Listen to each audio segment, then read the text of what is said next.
All right, let's get right into it. When you think of Africa, what comes to mind? For a lot of us, we're handed this one simple story. But the truth? It's a story of incredible depth, complexity, and just mind-blowing diversity. So today, we're going to move past all that and really explore the real story of the African continent.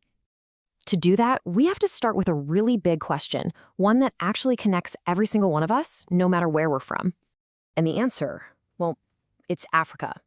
I mean, this is the cradle of all humankind. It's the only place on Earth where we have fossil evidence that traces our entire evolutionary journey, from our most ancient ancestors all the way to us. So let's start right there, at the very beginning, with our shared origins on the African continent. You can see on this timeline the key steps in our evolution, and it all happened in Africa. First, you have our earliest ancestors, the Australopithecines. Then came Homo habilis. These are the tool makers, and we've only ever found their fossils here. And it was right on this continent that our ancestors first stood up and walked upright, which, set the stage for everything that came next. And that leads to a really crucial point about human history. The very first great human migration wasn't into Africa, it was out of it. Homo erectus was the first of our ancestors to walk off the continent and start populating the rest of the globe. Migration has been part of our story from the very start. But that journey out is just one piece of the puzzle. Let's turn our focus now to two other massive and very, very different migrations that completely shaped the cultural map within Africa itself. And you can see the stark contrast right here. On one side, you've got the Bantu migration. This was a voluntary movement that lasted for 1,500 years. It spread amazing skills like farming and ironworking and led to this incredible cultural exchange. But then look at the other side, the Atlantic slave trade. A brutal 400-year forced removal that didn't spread skills, it stole them.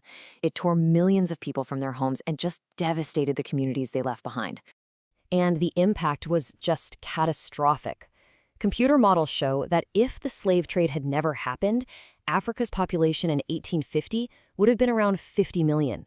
Instead, it was 25 million, half of what it should have been. Just try to wrap your head around that loss of human life and potential. It's almost impossible. That kind of devastation, well, it left huge parts of the continent vulnerable. And that brings us to our next chapter, a time of incredible African empires, the massive disruption of colonialism, and then the hard-fought battle for independence. Long before Europeans arrived, powerful, wealthy empires were thriving in West Africa. The Kingdom of Ghana built its power on the gold trade. The Mali Empire wasn't just about trade in salt and copper. It became a world-famous center of learning. And the Songhai Empire? It was a powerhouse of commerce, scholarship, and military strength. These were incredibly sophisticated societies. But all of that changed in the late 1800s with what's called the Scramble for Africa. European powers started seeing the continent as just one giant source of raw materials. They sat down with maps and drew completely arbitrary borders that split cultural groups apart and forced rival communities together, all so they could more easily exploit Africa's resources and people. The legacy of that? Well, it's still fueling conflict today. After World War II, though, things really started to shift.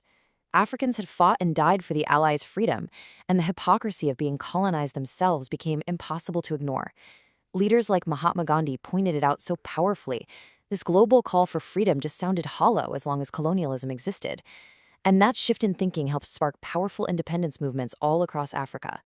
So, how did this whole complex history of migration, empires, and colonization actually shape the people of Africa today? Let's take a look at the continent's absolutely incredible cultural mosaic. So let's take the Maasai people in East Africa. As nomadic pastoralists, their entire culture revolves around their cattle and their deep connection to the land. They're famous for their bright red robes and their warrior traditions, and they really represent this incredible link to a traditional way of life, even as many are adapting to the modern world. Or how about the Tuareg, often called the Blue Men of the Sahara?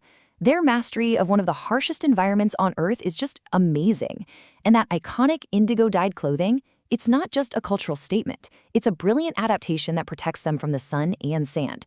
They're really a testament to human resilience. And then you have the Bambuti people, and this is just staggering. We have records from ancient Egypt showing that they have lived in the very same region of Central Africa for at least 4,500 years. Think about that. That's one of the oldest continuous bloodlines in the entire world, a direct link to our most ancient human story. But here's where that complex history we talked about comes back into play. All this diversity can also be a source of tension, especially when you factor in that colonial legacy.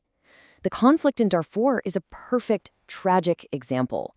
At its core, it's a struggle over land and water between sedentary farmers and nomadic herders. But those tensions are layered on top of identities that were forced together by those random colonial borders. And the results of conflicts like these? A staggering displacement crisis. Africa is home to more than 11.6 million internally displaced people, or IDPs. These are people who've been forced from their homes but are still within their own country. That number represents over 40% of the world's total. It's a massive humanitarian challenge.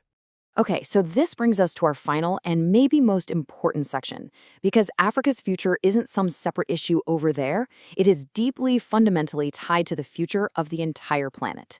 And what's really crucial here is that the world is finally starting to get it. Africa's biggest challenges are actually global challenges. These UN goals show a commitment to tackling things like poverty, disease, and the environment, not just for Africa's sake, but for everybody's. And there's probably no challenge more urgent or more unfair than climate change. Scientists are clear on this. Africa will be hit harder than any other continent. We're talking about changing weather that threatens farming, the spread of diseases, and huge pressure on already limited water supplies. But here's the real gut punch. Look at this. The continent that contributes the least to the carbon emissions causing the problem is the one that will suffer the most from its effects. It's this deep, profound injustice that sits right at the heart of the climate crisis. And so we're left with this thought.